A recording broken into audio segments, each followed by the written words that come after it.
Hey, I'm back. It's 4 years. I'm still here, Short few years ago, Judy Henry and I had an opportunity to meet each other, and she's certainly a huge reason that I'm the head coach at University of Arkansas, and I thank you for that.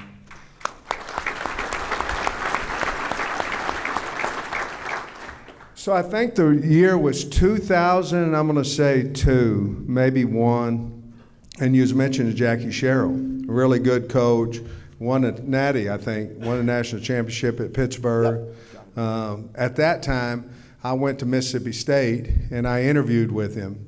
And at the interview, I must have done a heck of a job, And so when I got done with him, I'd like for you to ask him, But when I got done, he put a horse in front of me. I'm in Oklahoma, and he said, I bought this for my wife. How many hands is this horse? And I'm like, 17, 8, I just threw out a number. He said, close, So I do this interview with him, and he says at the end of the interview, hey, I'm going to get back with you by the weekend. That was in 2003. I think maybe this weekend he may call me because he hasn't yet. But what a legendary guy he is. I'm sure you guys will have a lot of fun with him. What an honor to speak in front of the governor of Arkansas. Let's talk about the guys from Little Rock Pulaski Academy. We have 10. We have 10 that are doing a wonderful job for us. A lot of kids walked on for us in this area, from this area. A lot of kids are playing for us. Some scholarship guys. I'm not going to go down the list, but this has been a fruitful home for us. We continue to come in. We want to stay into the state. We want to recruit high school players. Sometimes you have enough transfer portals that you have to 1 for 1. You have to go in and transfer when somebody leaves. Never been too concerned about who's going, just the ones that's staying, and the ones that want to be a part of our program. I want to recap a little bit from last year, and then let's move forward. Last year was obviously a little bit disappointing in that we lost 4 games by 9 points, and we've got to change that. I think if you look the year before when we were able to win 9 games, we won a lot of the close games. I think Ole Miss would be the one that stuck out that we didn't get in the 2-point conversion, but the year before we won the close ones. You're always going to have them in the SEC. I mean, you just are. They've got good players too. They've got good coaches too, and but I will say this. With us getting bowl eligible, even in some disappointing times, the win against Ole Miss got us bowl eligible, and then we were able to go to our 3rd straight bowl invite. Obviously the first year we weren't able to go because TCU had COVID, but the game that I think y'all might think of Texas or A&M a couple years back or whatever, the Penn State game, but the game was really inspiring to me. Was the Liberty Bowl. And I apologize if you had money on the game and you had us and you're mad at me. You got to get over it, man. Either that or quit gambling. Not necessarily, but kind of. I don't know. I love you, man. But, the first pass, Harper Cole caught the first pass of the Liberty Bowl. And I'm on the head going, who? Then Jaden Wilson caught the next one. I go, We had 9 starters out for the game, and there was articles, coach lost his team. Hell, I ain't lost my team. And so we had, who else was it? Oh, Rocket Sanders. He gets hurt. He's a pretty good player. He goes out early. Tykees Crawford goes out early. So we've got 9 starters out there on both sides of the ball. I know you guys know there's 22, so we're missing a few. I'm not smart enough. I made 18 on my ACT, but I only took it once. Number 2 lead broke early, and I was in trouble. But we won the game. We won the game. In other words, all we have is all we need, that type of mentality that we're trying to bring to the program. And that was a big lift for us, to be perfectly honest with you. After the season was over, there was some turnover in the program. There was some turnover by kids and this, that, and the other. And I learned a lot. In the leadership role, A good leader understands that people aren't going to like you at times. They're just not. A good one. Now, if people like you all the time, you're probably not leading, to be perfectly honest with you. And so I had to learn to be comfortable with people around me not necessarily liking what I had to say. Now, it's nothing disrespectful in it, but I had to learn that. I wanted to be the guy that everybody liked all the time.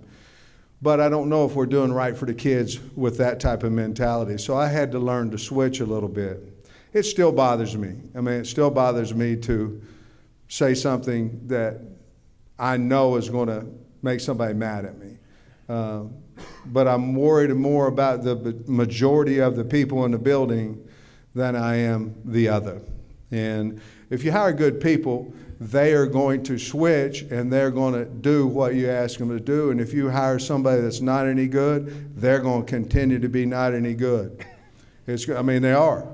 They're going to blame everybody else but look in the mirror. And usually those people have huge egos. And I'm proud that I don't believe that everybody asks me all the time, well, you're just a regular person. Well, who the hell am I supposed to be? I mean, you got to be who you are, right? I did get some new coaches, two coordinators. Y'all know about Dan Eno, so I'm really glad he's back with us. Travis Williams, when I interviewed him. Dan, when I called Dan, he didn't ask what we were going to pay anything. Judy, sort of like what we did. Well, you asked, but I did. I was saying yes, And Dan was the same way. He wanted to come back and be amongst y'all and to be back in the great state of Arkansas.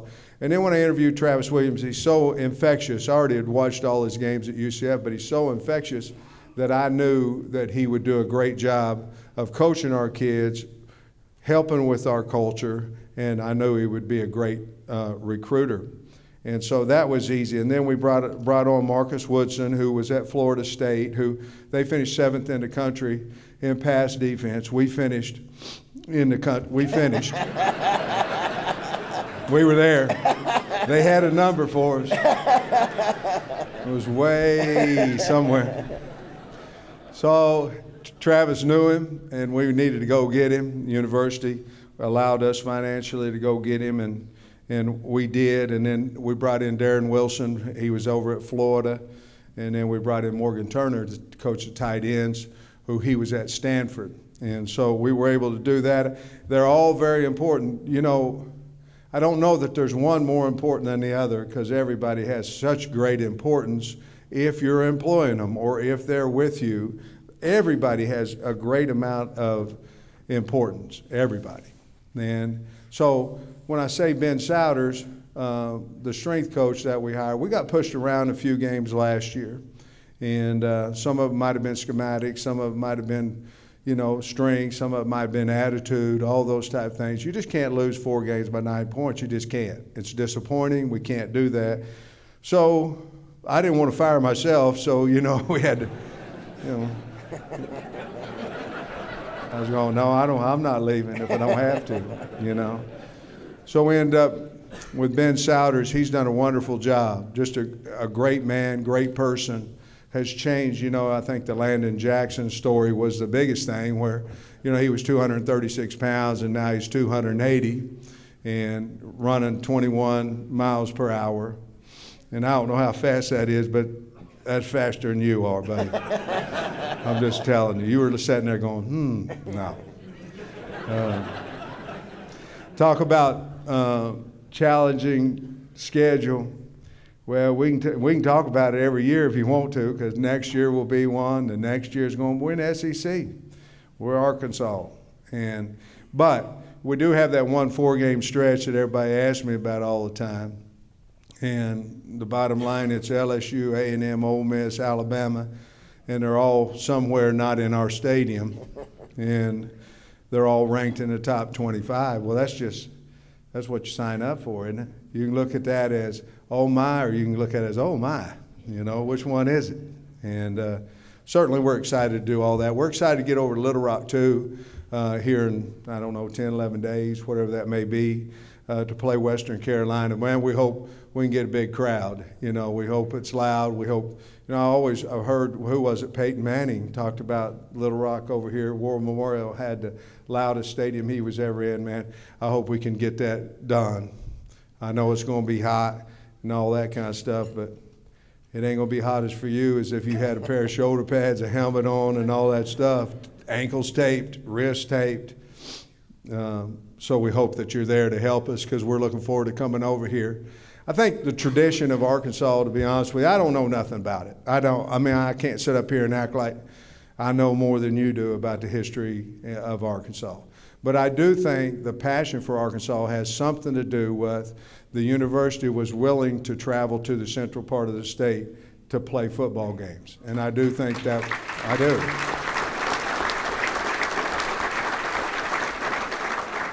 And so you'll know there's a lot of things you're going, man, we don't get to recruit, we don't this, that, and that, and other.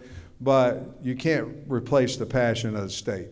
And so we're going to come over here and we're going to have a hell of a time, and we're going to share it with you.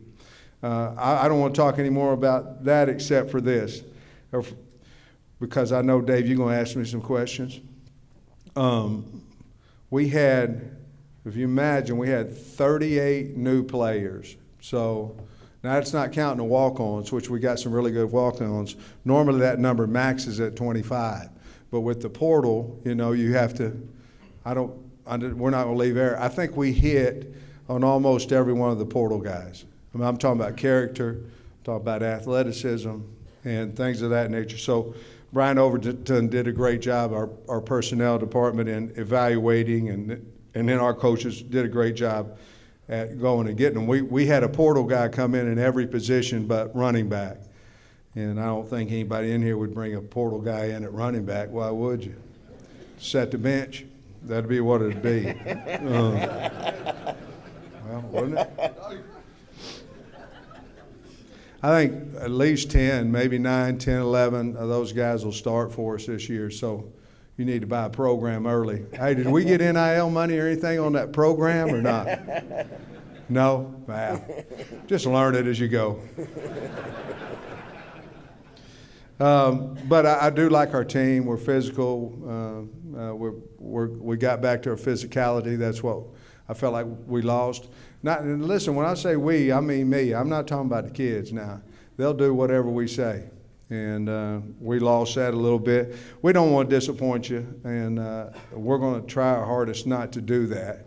And but NIL, it's real, and it's just different. And I don't want to get into it, but it's different. And money talks, and that's what's happening right now. I mean, it is. You can recruit everybody has relationships, but you know, you can do the best you can on people, and $200,000-300,000 a year different. Hell, you might get up and leave too. And so there's a lot to be said in that. They've got to find some type of regulations for it, and be fair for the kids, and be fair for the fans, and be fair for the programs. And what I don't want to lose is women's sports, and I think that's coming down it's coming down that way if we don't maybe get something done there. But anyway, my honor to be with you. I can't wait. My deal is, so you can visualize, I'm sweating every bit as bad as Basil up here throughout this area. Every bit. So I got to get out of this thing. Guys, I know I'm not done. Thank you. I'm honored that you all came to see me. I heard there was people back there at 9 o'clock and 8:30. 8:30. And I sure appreciate it. Go Hogs. All right, give it up for Coach. You just stay up here, Coach. So just a couple questions before we let you go, Coach. One of the things is always sort of I don't know, when I played, Coach, every team had its unique personality, sort of what, when you look back, this is what you thought about this team. The word I've heard the most for this camp so far, and I think you've referenced it, is depth. Yeah. Especially at the quarterback position, and something that was a struggle last year. Maybe talk about quarterback. You got a guy that's already considered the one of the top quarterbacks in the SEC. I like Jacoby Criswell. I mean, he's local. He's an Arkansas kid. I like him a lot. I like him and Malachi Singleton. I like him. I mean, he's done a nice job coming in. And so I think the biggest thing that's changed now is we have depth. I mean, at all positions. And obviously that's not negative towards anybody in the past, but we had to get some depth. We have to win no matter whatever 11 we run out there. We've got to win. That's the goal. We don't want no participation. We don't want that. We want to win. So I think our team depth-wise, I think if you look at the top depth we have is the D-line. I think we can run an 8 or 9 deep. And probably the least it might be the offensive line. But I think we can find 8 that we can win SEC with. I mentioned, I obviously talked about Keith Stokes, but Coach, if you look in since April, Chris Smith, 31 years old, lost him. Ryan Mallett, 35. Alex Collins, 28. Reggie Chaney yesterday, 23. Bryson Manor, who was great Razorback, 70. Charles Ballantyne, 60. It's been a tough year for Razorbacks, former athletes, and especially I wanted you just to talk about Alex Collins, if you could. His funeral is this Saturday. Yeah, I want to go back on the Stokes family because I was able to visit with them on Saturday, and they have told me they've had a conversation that they're going to continue with the Tusk and all those things. So I think that was really they wanted to do it, and I think they're doing it in his memory and all those type things. But Alex Collins is just a really good player, I was an O-line coach at the time when he was here, and just a lot of fun to be around, smile all the time. He came back a couple of years ago and went to, I think it was a Mississippi State game 2 years ago at home, and he came back and wanted to sit around and visit and this. But if you look on what people have said about him after he's passed, it's true. I mean, he always had a smile. He's always a good person, always trying to do the right thing for others, and so he'll be missed just like the rest of the guys will. Fourth year here, Coach. Yeah, isn't that crazy? And I was about to say, it really is amazing. I mentioned you were semifinals for the Broyles Award back 4 years ago. With the NIL and transfer portal, has it changed your thoughts or your attitude about what your purpose is in being a head coach and why you do it? No, not at all. I mean, what happens in life is you're given circumstances and situations, and you got to do whatever you want to do with them. And if you're worried about what you don't have versus what you do have, you can't ever have success. We've got a good football team, and so you surround yourself with people that have that same attitude. That Arkansas is the best job in the country, and you want everybody to feel that way. And a feeling is not something you can fake. You got to feel that. So we've done that. It's harder. Sure, it's harder, but a problem's only a problem until you get it solved. And there's a lot of days that aren't problems too. A lot of days, you go, man, I'm a head coach at Arkansas. Isn't that crazy? No, I think it has made it more difficult, more problems to solve. But if they'll let me stay, I'll do it as long as I'll keep solving them as best I know how. Well, since Coach has practice, we're going to let him sneak out. Do you want to make an announcement about maybe in the spring about having a lake party at your house or out of everybody can pull up to your? Yeah. We'll bring the Popeyes. We'll bring the Popeyes and the beer. No? Yeah, I'm gonna make the announcement.